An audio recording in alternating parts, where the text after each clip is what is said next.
Hello everyone, welcome back to my channel. If you plan to upgrade to Windows 11 or want to use encryption on Windows 10, you need to make sure that TPM is present. A Trusted Platform Module, TPM, is a security chip embedded in most systems to provide a hardware-based tamper-resistant environment to generate, store, and protect encryption keys.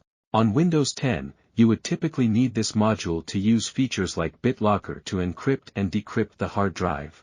To check if a TPM is present on your computer on Windows 10, open Run command and type tpm.msc.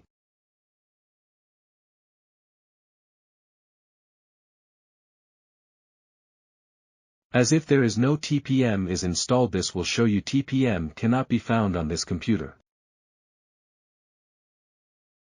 But if you have TPM installed, under the status section, confirm the TPM is ready for use to confirm the device has a Trusted Platform Module and it's enabled. Under the TPM Manufacturer Information section, check the specification version to confirm the chip is version 2. Thanks for watching. If you have any queries, please comment below.